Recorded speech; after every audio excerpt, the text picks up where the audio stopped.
The man, the myth, the legend himself, Taylor Rogers. Why is this man so underrated? And why did he have a poor 2020 season? Let's talk about that.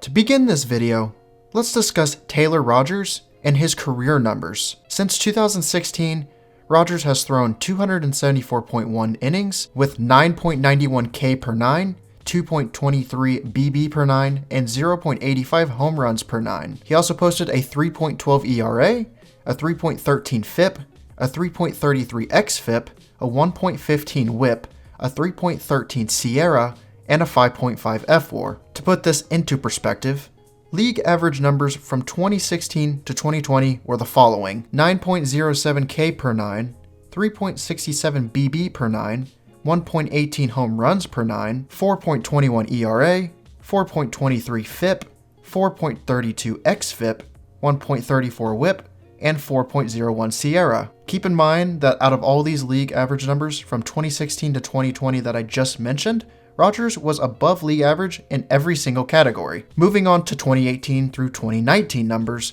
Rogers pitched 137.1 innings. He had a 10.81 K per 9, 1.77 BB per 9, and a 0.72 home run per 9. Rogers also posted a 2.62 ERA, 2.59 FIP, 2.89 xFIP, 0.98 WHIP, 2.71 SIERA, and a 3.9 fWAR, which for reference, the 3.9 fWAR was tied for 4th with Aroldis Chapman. Just like we did with the league average numbers earlier, here are the league average numbers from 2018 to 2019. 9.12 K per 9, 3.66 BB per 9, 1.22 home runs per 9, 4.27 ERA, 4.29 FIP, 4.34 xFIP, 1.35 WHIP, and a 4.04 SIERA. Just like the previous league average numbers, in this time frame, Rogers was also above league average in every single category. Now here is where we get to the really fun and interesting part. Rogers' numbers were quite different in the 2020 season, and here's why. In the 2020 season, Taylor Rogers threw 20 innings, and he recorded 10.80 K per 9, 1.80 BB per 9, 0.90 home runs per 9, a 4.05 ERA, 2.84 FIP, 3.28 xFIP, 1.50 WHIP, 3.22 SIERA, and a 0.5 fWAR. Just like we have done for Rogers and his career numbers, as well as the 2018 through 2019 numbers, here are the league average numbers in 2020. 9.43 K per 9, 4.01 BB per 9, 1.27 home runs per 9, 4.44 ERA, 4.45 FIP, 4.56 xFIP, 1.36 WHIP, and a 4.21 SIERA. Despite having a poor and unlucky 2020 season, Rogers was still above league average in every single category except for WHIP. Now that we are done discussing career numbers, 2018 through 2019 numbers, and 2020 numbers, what's next? Let's go ahead and talk about Rogers and his poor 2020 season. Without a doubt, Rogers had a rough year in 2020. But why is that? Has Rogers suddenly fallen off an inevitable cliff of doom? Or did he receive rotten luck? With names like Bellinger and Yelich having off years in 2020, was it a hoax or a sign to take a season with only 60 games with a grain of salt? That would be a good start in the right direction.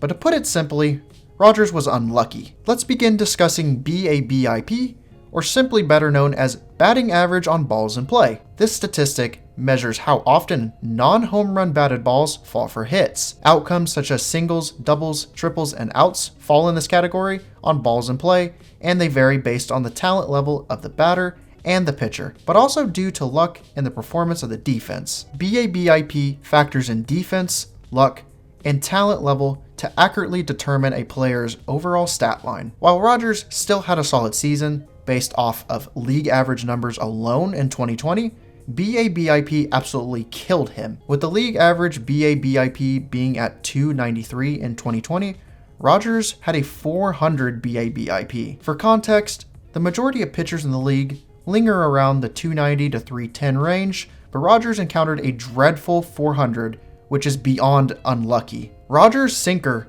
his most used pitch, and the pitch he gave up the most contact with in 2020, hardly dropped in exit velocity from 2019 to 2020. The inches of drop on Taylor's sinker went from 23.7 to 22.8, and the inches of break went from 17.4 to 17.3, meaning it isn't a considerable difference to raise concerns. Still, Rogers had a 51.6 hard hit percentage when throwing his sinker in 2020, compared to a 36.4 hard hit percentage in 2019. What's interesting to note, however, is the fact that Rogers was in the top 10% for hard hit percentage in 2019, but was in the bottom 30% for hard hit percentage in 2020. Not only was Rogers in the bottom 20% for barrel percentage as well, but he was also near 50% for barrels. On 171 batted balls in 2019, hitters barreled 12 of them with a barrel percentage of 7%, while in 2020, on 62 batted balls, hitters barreled 6 with a 9.7 barrel percentage. That is a significant difference in not only the amount of pitches that were thrown by Rogers, but the amount of balls that were barreled on such a small number. To put more emphasis on barrels,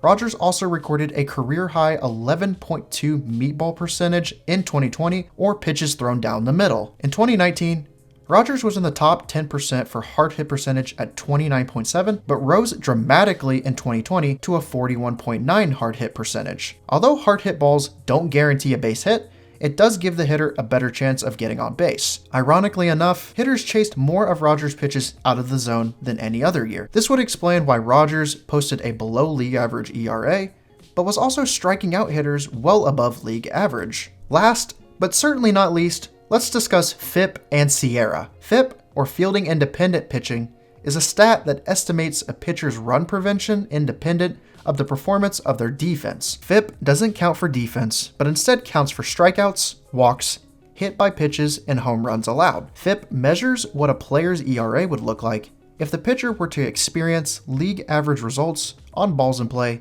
and league average timing. Basically, FIP eliminates factors like luck, sequencing, and defense, but instead factors in what a pitcher can control. Fangraph's version of WAR, or wins above replacement, is based on FIP. With that being said, Rogers posted a 4.05 ERA in 2020, but a 2.84 FIP, suggesting that he was extremely unlucky. This would also be supported by the fact that he posted a 400 BABIP and a career-high 41.9 hard hit percentage. SIERA is another important metric to discuss. Better known as Skill Interactive ERA, SIERA is similar to FIP as it attempts to answer the underlying skill level of a pitcher and how well they performed. Unlike FIP, that largely ignores balls in play, SIERA doesn't ignore balls in play and explains why certain pitchers are more successful at limiting hits and preventing runs. SIERA adores strikeouts because of the limited hits and despises pitchers who allow a ton of walks because it allows a large amount of base runners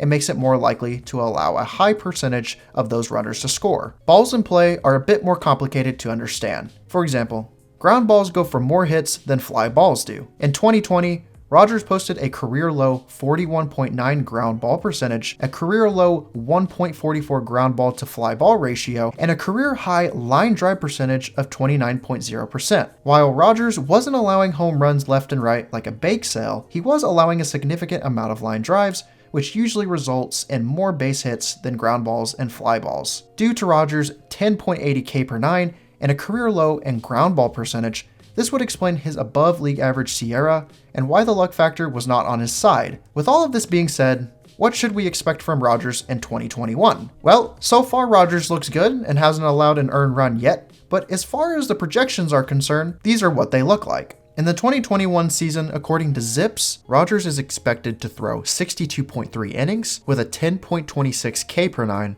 2.46 BB per 9, 0.87 home runs per 9, 3.03 ERA, 3.20 FIP, 1.14 WHIP, and a 1.0 FWAR. Or simply put it, Rogers had a bad year in 2020 and is projected to bounce back. I am not a genie by any stretch of the imagination, but because the 2021 season will include a much larger sample size than what 2020 provided, I expect Rogers to bounce back and prove why he's one of the most underrated relief pitchers in the game of baseball. That is about it, my friends. I hope all of you enjoyed the content, and hopefully you learned something new about Taylor Rogers today. Don't forget to subscribe if you haven't already. Click the bell notification so you never miss a video of mine. And also make sure to leave a comment on what I can do better, what you thought was interesting, and leave a like as well. With that being said, I hope all of you have a wonderful rest of your day, and I will see you guys on the next video.